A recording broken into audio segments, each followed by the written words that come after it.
Good evening and welcome to Sunset News on this Tuesday evening. As always, we bring you news, community stories, economics, weather, and sports. I'm Aina Koyo. In the news tonight, the Namibia Investment Promotion and Development Board, in collaboration with the High Commission of Tanzania in Namibia, will host an investment and trade forum on Thursday, the 30th of May 2024. The forum will take place under the theme Accelerating Investment and Trade between Tanzania and Namibia for Economic Development. The forum aims to bolster economic ties between the two nations. Namibia and Tanzania share a long-standing relationship deeply rooted in political and economic cooperation. In this spirit, this forum seeks to enhance investment and trade cooperation, particularly in the agriculture, mining, tourism, and fishing sectors. The event will feature several roundtable discussions, providing a platform for stakeholders from both countries to explore and discuss potential opportunities. Discussions will focus on investment and trade opportunities in agriculture, fishing, and livestock industry, identifying and promoting collaborative ventures in these critical sectors. According to the preliminary program released by the NIPDB, participants will explore the rich mineral resources and vibrant tourism potential of both nations, seeking to attract investors and boost economic growth. Another discussion will highlight the need for enhanced infrastructure and transport links to facilitate smoother trade and investment flows. Additionally, the forum will delve into the prospect of public-private partnerships in Tanzania, aiming to attract Namibian investors to participate in various development projects. Now moving over to our next story, the Minister of Information Communication Technology, Emma Theophilus, today announced that the 28th of May will be recognized as a day of remembrance of the Namaherero genocide and will be observed as a public holiday as of 2025 rather. This footage is courtesy of MICT. Today we have a very eminent panel of two. First, the Minister of Information and Communication Technology, Honorable Emma Theophilus, then the Speaker of the National Assembly, Professor Peter Kachivivi. But first, I'll cross over to Geneva, where Minister Theophilus is standing with a special announcement. Honorable Minister, over to you. Thank you so much, Executive Director of the Ministry of Information and Communication Technology, Dr. Audrey Mate, and also a special welcome to the Honorable Speaker of our National Assembly, Prof. Peter Kachivivi. A very good morning to all listeners and viewers at the Government Information Center. This special broadcast session is to communicate Cabinet decisions as taken at its 7th 2024 decision-making meeting, where Cabinet resolved as follows. 1.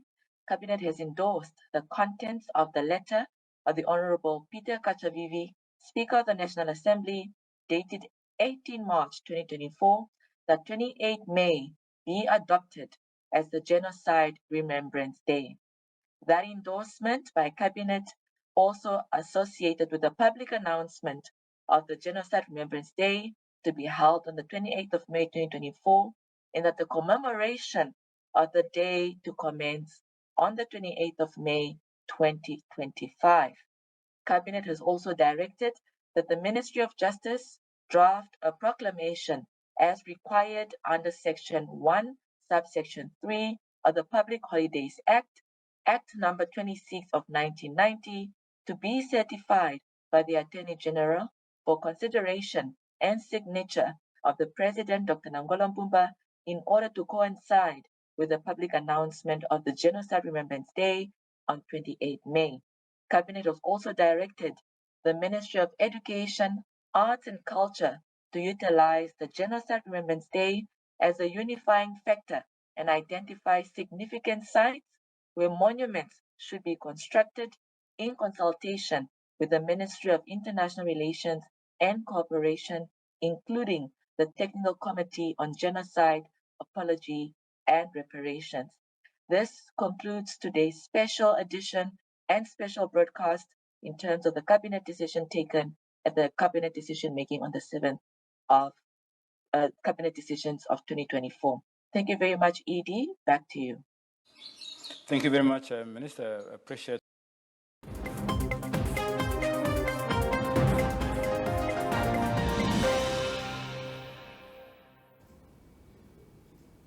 Moving over to our next story, aggrieved residents of the Rundu's Ndama communities are demanding the restoration of their running water within 7 days from the Rundu Town Council, or a protest will be staged on the 4th of June. Residents of Ndama's Sun City and Long communities have been without water since September last year. The residents at a press conference yesterday in Rundu said the prolonged disruption has forced them to resort to cutting municipal pipes to access water. Some claims that they travel long distances to fetch water, and this has exposed them to various dangers, especially at night when they are more vulnerable to encounter with thieves. Speaking at the press conference in Ndama yesterday, spokesperson of the group, David Nakero, said the water crisis is not only due to technical reason but also political agendas. Despite several attempts to engage the council, our efforts have been in vain. Management has refused to meet with the committee responsible or even come to community to engage with the people. Instead, the council has opted to engage with selected individuals for publicity purposes, sidelining the affected people and their representatives, he said. Nekero also highlighted concerns over hygiene and sanitary conditions resulting from prolonged water shortages. Moving over to our next story, the national chairperson of the Unemployed Teachers Committee, David Nakero, has called on all unemployed teachers across Namibia to register with the Labor, Industrial Relations and Employment Creation Ministry to ensure future job opportunities. Nakero told Namibian Sun that he believes that teachers who register with the ministry will have a better chance of securing employment opportunities as they arise. He said that as such, the committee requires the assistance of the ministry. Nakaro further stressed the importance of this data collection for future recruitment. And now after the break. Yes, thank you very much. My name is David Nakaro, the Unemployed Teachers Committee Chairperson, the nation. We are here to conduct a mass registration of unemployed teachers across the country. The purpose of this is that, maybe to go back at the background to say, upon our engagement with the Minister of Education, we reached a resolution where we were required to provide an accurate statistic, because we already collected our own statistic last year by November, and then the number was countrywide 8,225. But now we have lost some who are recruited in the security clusters, which is police, NDF and others, and also some who are teaching. Now, in addition to that, we have also new graduates. So it means our statistic, our former statistic, cannot be used to make decisions, because it's going to mislead the decisions. So that's why we have to redo the statistic. Now, in this case, it's not us alone, but we need also the assistance of the Minister of Labor. And this is the arrangement that we have done, that all the teachers, unemployed teachers, must go to the Minister of Labor's regional offices and get registered. Now, these are the processes. You can come with your ID, your CV, and all relevant documents that you can use to apply for any job.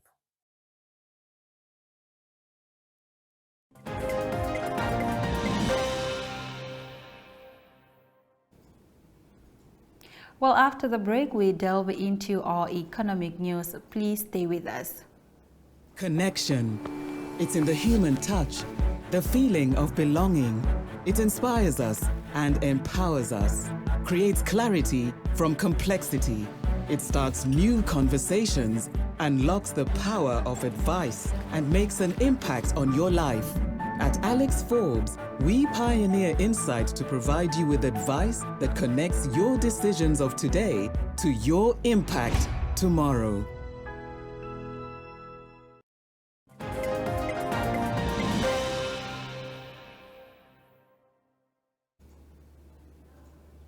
In economic news tonight, the Stimulus Investment Director Rien van Veen says the company's disposal of its investment in the former Namibia Media Holdings and Newsprint Namibia resulted in dividends of 12 million Namibian dollars paid to Stimulus in its past financial year.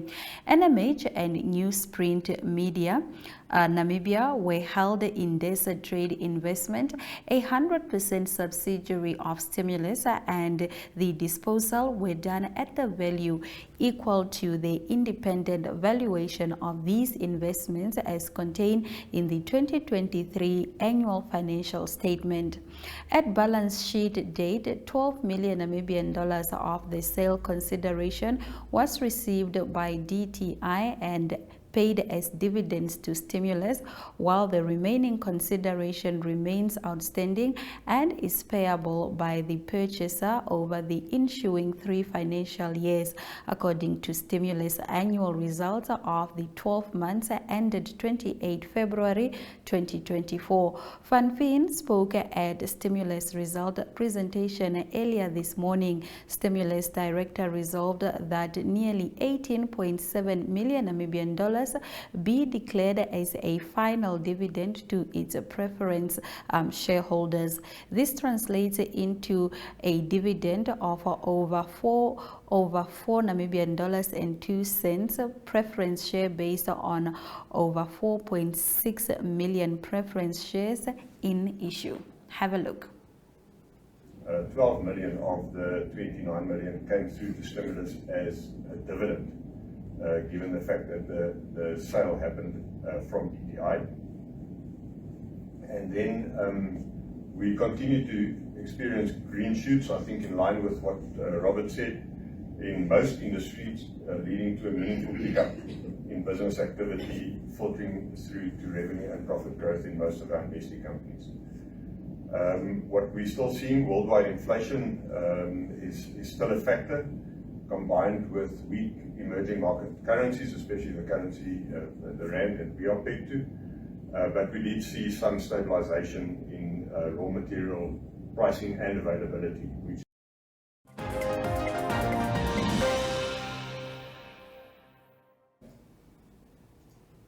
When we return, we will bring you Community Talk, where we will be talking about customer service.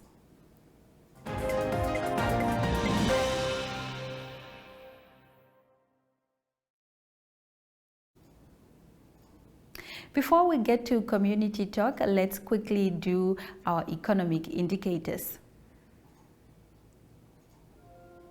The Namibian dollar trades for 23 Namibian dollars at 35 cents to 1 British pound, 90 Namibian dollars 88 cents to 1 euro, 18 Namibian dollars 28 cents to 1 US dollar.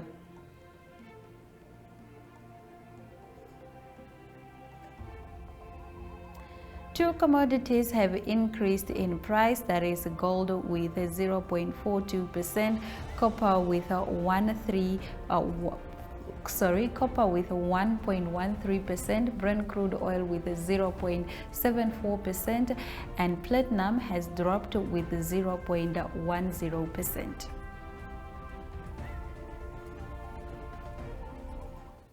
We will be right back shortly.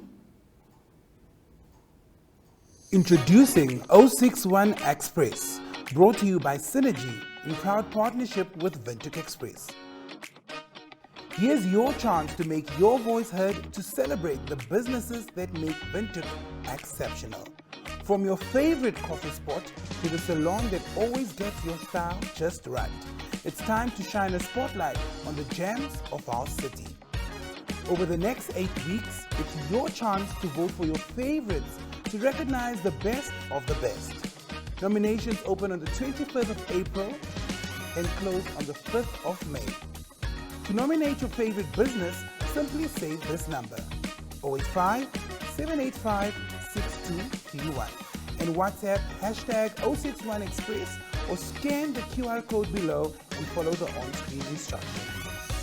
By nominating your favorites, you're not only supporting local businesses, but you also stand a chance to win your share of 50,000 Namibian dollars in cash. The voting process will be the same as the nominations process, using the Synergy chatbot and the hashtag 061Express.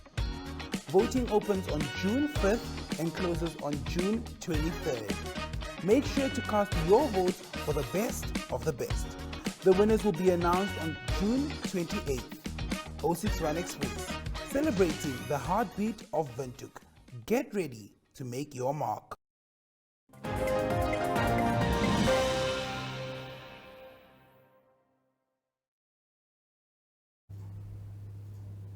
In our community talk tonight, the customer service training for tourism service providers kicked off in Irongo region today. Juliet Olivia, who is the acting business development manager and quality assurance, delivered a briefing this morning to attendees at the Namibian Tourism Board's customer training for frontline tourism service providers. Have a look. We are happy with the participants that we have for this first training session. Now I just want to give you some little feedback on why we do this. We have started with this customer service training. Namibia Tourism Board has 4 key mandates. We market the destination Namibia internationally as a tourist destination. We regulate the tourism sector. We do routine inspections. We see that all businesses are registered with us. We do the quality assurance of the tourism sector, and then we do the human resource development of the sector. And this is where we develop our SMEs, our people, the frontline employees that meets with the tourists. And this is where this training comes in, okay? So, NTB, in collaboration with NAS, developed this course for our frontline employees. We've seen there's a lot of cruise ships docking in at the Landport Harbour, and we've seen there's a need for customers. It's not owing to me to serve me as a client. When you go to the hospital, for example, the person will just walk past you as if you're not there. But under forgetting that as because we are within a service industry, we are there to serve, irrespective who the client is or irrespective of where you work. Are we together? Yes. Because there's been a lot of debate, I think, within the nursing sector where there's so many complaints coming from the different hospitals and so on. But you'll be surprised, all these people that are working there come from the same training institution. But when they are moved to either private hospital, the service that you get is totally different from what you get in terms of a public institution. So again, how do we develop a culture of customer service within the tourism sector? It's a provision of assistance and support to customers, before, during, and after they've used your service in a nutshell. Are we together? Yes. How do we serve our clients? It's basically what it means. That's the definition of customer service.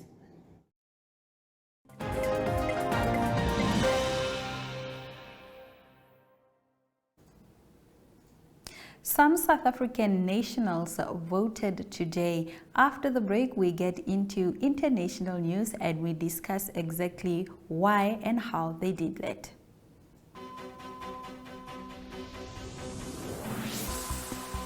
The Agenda is a weekly national affairs interview program hosted every Sunday by Namibian Sun editor Toyvon Jabela, featuring a panel of high-profile newsmakers, analysts, and experts. The Agenda aims to reach high-end news consumers seeking informed understanding of national issues. This show is broadcasted on NTV, 1up2.com, and the Namibia Media Holdings Facebook platform. The agenda focuses on interviews where we put the nation in the hot seat. Contact Agenda at synergy.com.na to get your product and service in the hot seat. The Agenda, focused on today's conversation.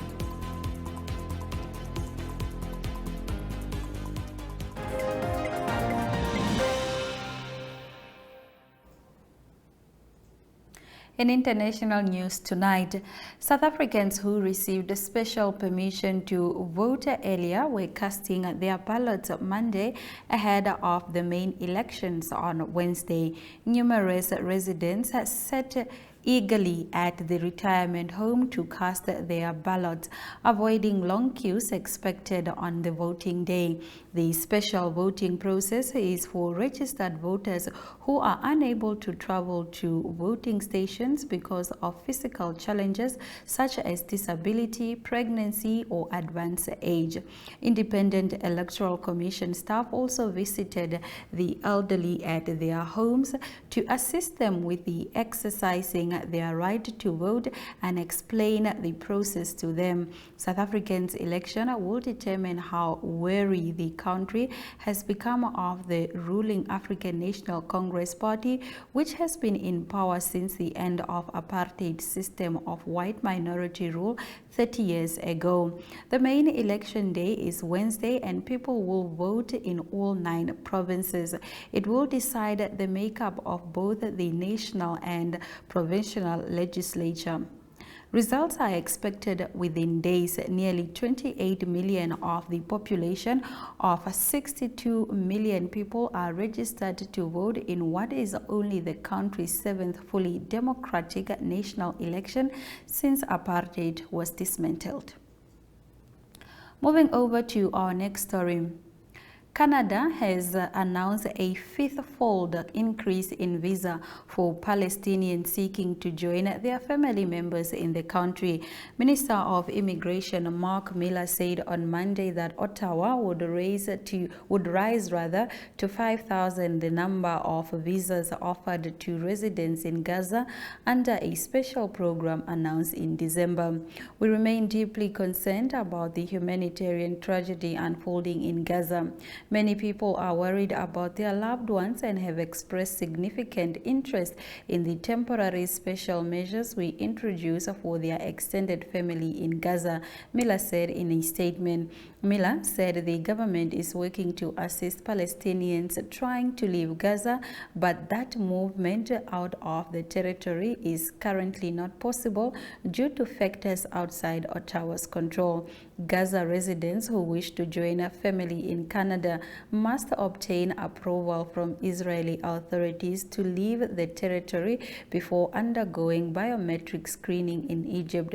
Israel's military earlier this month seized control of the Gaza side of the Rafah border crossing with Egypt as part of its offensive in the southern city.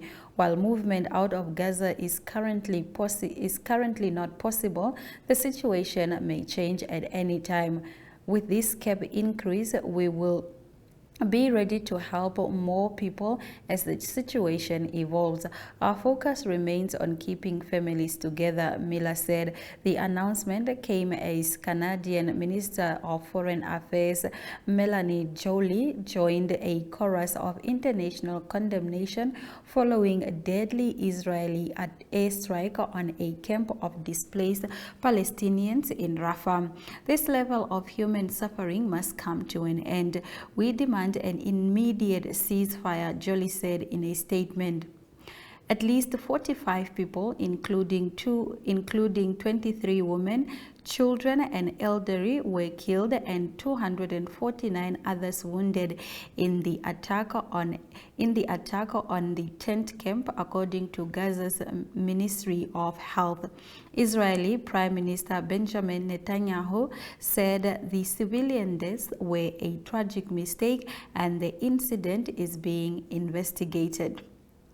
Now, in our final international news story, thousands of people protested outside Taiwan's parliament after it passed a reform package to increase oversight of the government pushed by the opposition but opposed by the ruling party, which did not have the numbers to block it. The peaceful protests and sometimes violent confrontations in parliament over the reform have been taking place against a backdrop of border concerns about efforts by China, which views Taiwan as its own territory to influence the island's politics.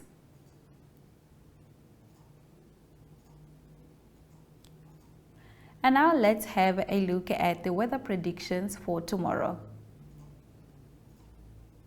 Katima Mulilo can expect a minimum of 9 degrees, Rundu 10 degrees, while Enana and Oshakati as well as Omaruru can expect a minimum of 13 degrees.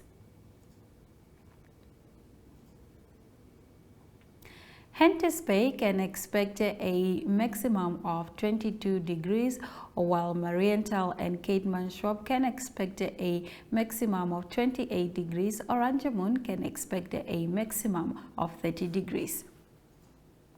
Now let's have a look at the sports package courtesy of Sports Rep.